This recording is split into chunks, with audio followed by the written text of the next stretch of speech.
আজকের এই ফেসবুক লাইভে আপনাদের সকলকে স্বাগত জানাচ্ছি। আমাদের যে শহীদ মিনার মঞ্চ, সেই মঞ্চের থেকেই আজকে মূলত বিভিন্ন ক্যাটাগরির যারা অস্থায়ী কর্মচারী আছেন, এনএসকিউএফ এর শিক্ষক শিক্ষিকা,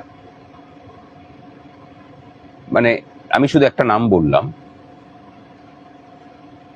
এই যে এনএসকিউএফ এর শিক্ষক শিক্ষিকা যারা, তারা মূলত কেন্দ্রীয় যে প্রজেক্ট, সেই প্রজেক্টে তারা চাকরি করেন, তাদের নিয়োগটাও হয়েছে সেভাবে, এবং এখানে যে যে নামে তারা নিয়োগপ্রাপ্ত হয়েছেন গোটা ভারতবর্ষ জুড়েই এরকম পদেই নিযুক্ত হয়েছে। সমস্যাটা হলো গোটা ভারতবর্ষের বিভিন্ন রাজ্য তাদেরকে একরকম বেতন কাঠামো দেয়, আর পশ্চিমবঙ্গে এমন বেতন কাঠামো প্রদান করে যা যত দিন যাচ্ছে তত কমতে থাকছে। শুধু নয়, বেতন অনিয়মিত শুধু নয়, দেশের মধ্যে সব থেকে কম।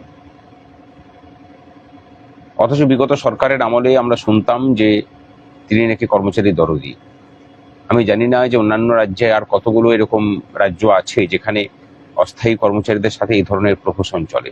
খুব সামান্য টাকা বেতন পায় তারা, তারপরেও 3 মাস 4 মাস বেতন না পাওয়া, এটা যে কতটা প্রহসন সেটা যাদের সাথে হয় তারা বুঝতে পারবেন। অথচ এই সরকারই কিন্তু, বিগত সরকারই আবার কাজ না করিয়ে করিয়ে মাসে মাসে ঠিক ভাতাগুলোকে ঠিক মতো প্রদান করে গেছে। যে সরকার তার কর্মচারীদের নিয়মিতভাবে বেতনের টাকা দেয় না, তারাই যখন পাশাপাশি ভাতার টাকাটা ঠিক সময়ে প্রদান করে, তখন একটা জিনিস নিশ্চিত থাকতে হয় যে সেই সরকারের সদিচ্ছা নিয়েই বরং প্রশ্ন তোলা উচিত। আমি এবার এনএসকিউএফ এর শিক্ষক শিক্ষিকা ছেড়ে আমি বাকি সেক্টরগুলোর কথা আসি। পশ্চিমবঙ্গের যতগুলো সেকশন আছে, প্রত্যেকটা সেক্টরের যারা অস্থায়ী কর্মচারী আছেন, বিভিন্ন রকম দুর্দশার মধ্যে দিয়ে যান তারা। ন্যূনতম ছুটির সুযোগ তারা পান না, ন্যূনতম বেতন কাঠামো, তাদের চাকরির স্থায়িত্ব নেই, একটা থ্রেড কালচারের মধ্যে দিয়ে তাদেরকে যেতে হয়। এবং যারা কেন্দ্রীয় প্রকল্পে যুক্ত আছেন তাদের বেতন বৈষম্য, এবং যারা রাজ্যের সরাসরি আছেন অথবা থার্ড পার্টির মাধ্যমে নিযুক্ত হয়ে আছেন তাদের বেতন বৈষম্য মারাত্মক আকার নিয়েছে। আমরা এই সমস্ত বিষয়গুলোকে এক জায়গায় করে গত 2 তারিখে মাননীয় মুখ্যমন্ত্রীর সাথে আমাদের যে গত 1 তারিখে মাননীয় মুখ্যমন্ত্রীর সাথে আমাদের যে বৈঠক ছিল, সেই বৈঠকে কিন্তু আমরা সংগ্রামী যৌথ মঞ্চের পক্ষ থেকে একদম স্পেসিফিক প্রস্তাব দিই যে কেন্দ্রীয় প্রকল্প যেগুলো চলছে, সেই প্রকল্পের সাথে যুক্ত যারা কর্মচারী আছেন তাদেরকে অন্যান্য রাজ্য যেমন বেতন ভাতা দিচ্ছে তাদেরকে সেরকম করে দেওয়া হোক, ন্যূনতম ছুটির সুবিধা এগুলো দেওয়া হোক, থ্রেড কালচার মুক্ত হোক, আর এই যে এজেন্সির মাধ্যমে নিয়োগ, সেগুলো দূরীভূত হয়ে তারা সরাসরি সরকারি চুক্তিপ্রাপ্ত কর্মচারীদের পরিবর্তিত হোক। এবং সরকারের নিজস্ব যেসব কর্মচারীরা আছেন অস্থায়ী পদে, যেমন ধরুন সিভিক ভলান্টিয়াররা আছেন, তাদের সঠিক বেতন পাওয়াটাও কিন্তু তাদের অধিকারের মধ্যে পড়ে। নতুন সরকারের কাছে আমাদের প্রত্যাশা অনেক, বিশেষ করে তখন যখন এই সরকার মানুষকে কোনো কর্ম না করার পরেও 3000 টাকা করে অন্নপূর্ণা ভাতা দেয়।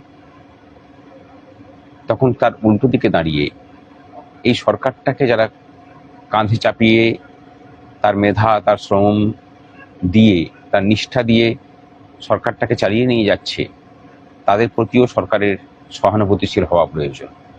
আমরা দাবি জানাচ্ছি যে এই অস্থায়ী কর্মচারীদের সাথে এই ধরনের প্রহসন বন্ধ হোক, তাদের চাকরির যাতে স্থায়িত্ব থাকে তার প্রচেষ্টা করুক সরকার, এবং সঠিকভাবে সঠিক ট্যালেন্টগুলোকে ব্যবহার করার দিশা নির্দেশ সরকার ঠিক করুক। আমার মনে হয় তাতে রাজ্যটা বাঁচবে, রাজ্যবাসী বাঁচবে। আর পরিশেষে বলি যে খুব সহজেই কিন্তু এদের সমস্যাগুলোর সমাধান করতে পারা যায়।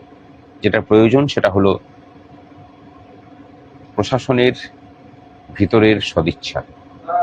এই সদিচ্ছা আসুক, অস্থায়ী কর্মচারীদের যে সংকট, সে সংকট কাটুক, তাদের চাকরির স্থায়িত্ব আসুক, চাকরি অন্তে তাদের পেনশনের ব্যবস্থা হোক। কয়েকদিন আগে দেখেছেন যে সুপ্রিম কোর্ট বলেছে যে অস্থায়ীভাবে কাজ করলে পরে তাদের পেনশন পাওয়ার অধিকার আছে, এই সমস্ত সুযোগ সুবিধা তাদের প্রতি প্রদান করা হোক, এটুকুই চাই। এর জন্য যে লড়াই করতে হবে আমরা করার জন্য প্রস্তুত। আপাতত আমরা ঠিক করছি যে সমস্ত স্তরের অস্থায়ী কর্মচারীদেরকে নিয়ে কলকাতায় একটা মিটিং করা, তাদের সমস্যাগুলোকে সরাসরি শোনা, সেই নিয়ে আমরা কিভাবে কাজ করতে পারি সেই সমস্ত কিছুগুলোকে নিয়ে আমরা একটা প্রচেষ্টার মতো করব। আর এনএসকিউএফ এর শিক্ষক শিক্ষিকাদের আবার নতুন করে, শুধু এনএসকিউএফ এর শিক্ষক শিক্ষিকা না, বিভিন্ন দপ্তরের নতুন করে টেন্ডার করা হচ্ছে থার্ড পার্টির মাধ্যমে। নতুন সরকারের কাছে বলবো, এই থার্ড পার্টির যে অত্যাচার এবং এখান থেকে যে টাকা লিকেজ সেটা বন্ধ হোক। এই থার্ড পার্টির যে নতুন করে আবার চুক্তি ভিত্তিতে যাওয়া, এগুলোকে বন্ধ করা হোক।